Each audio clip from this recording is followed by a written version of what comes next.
समधन जी, जब पूत कपूत निकल जाए तो बेटी ही काम आती है। हेलो मम्मी, हम लोग कल आपके पास आ रहे हैं आपको लेने के लिए।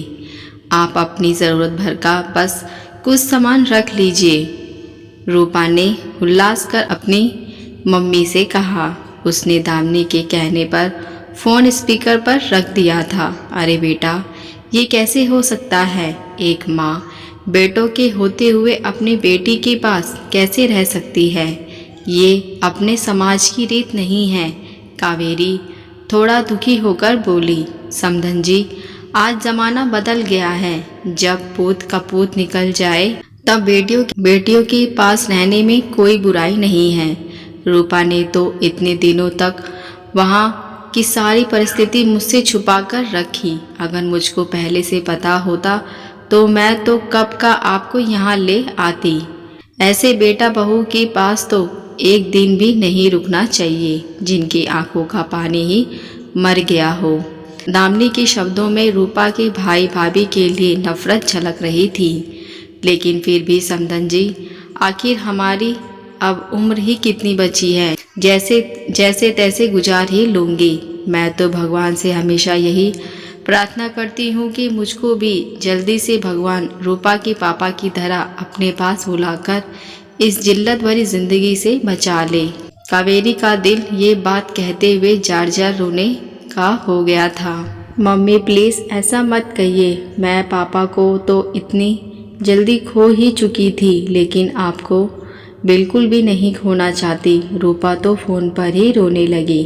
समधन जी, हम कुछ भी नहीं जानते। हम लोग कल आपको लेने आ रहे हैं। और हाँ, अगर आपके बेटा बहू आपको रोकते हैं तो मैं बिल्कुल भी ज़िद नहीं करूँगी। इतना कहकर दामिनी ने फ़ोन रख दिया।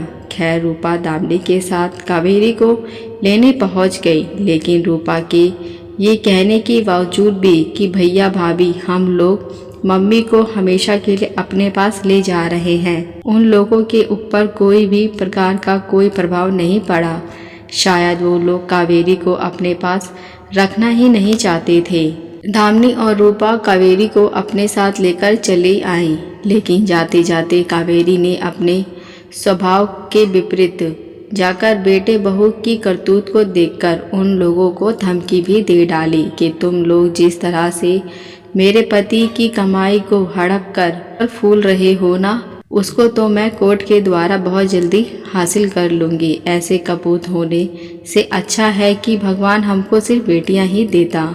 रूपा और दामिनी कावेरी का बहुत ज़्यादा ख्याल रखती। कावेरी का मन रूपा के बच्चों और दामिनी के संग लग गया। कावेरी ने समय के साथ बहुत हिम्मत दिखाई, क्योंकि उनके साथ उनकी समधन जी और बेटी दामाद का साथ जो था, और उसने अपने बेटा बहू के खिलाफ जायदाद के खिलाफ मुकदमा भी दायर कर दिया। मामला बिल्कुल साफ था, क्योंकि पति के बाद उसकी संपूर्ण संपत्ति की मालिकाना उसकी पत्नी होती है। कावेरी को पूरा न्याय मिला और उसके बेटे बहू को अपनी करने का फल भी मिल चुका था। और बहुत जल्द कावेरी ने अपनी सारी संपत्ति रूपा के बहुत मना करने के बावजूद भी ये एग्रीमेंट करके लिख दिया कि मेरे मरने के बाद मेरी पूरी संपत्ति, मेरी संपूर्ण संपत्ति की मालिकाना मेरी बेटी है। जबकि रूपा ने बहुत कहा कि मम्मी, हमें आपकी कोई भी संपत्ति नहीं चाहिए, बस आपका कष्ट हमसे देखा नहीं जा रहा था।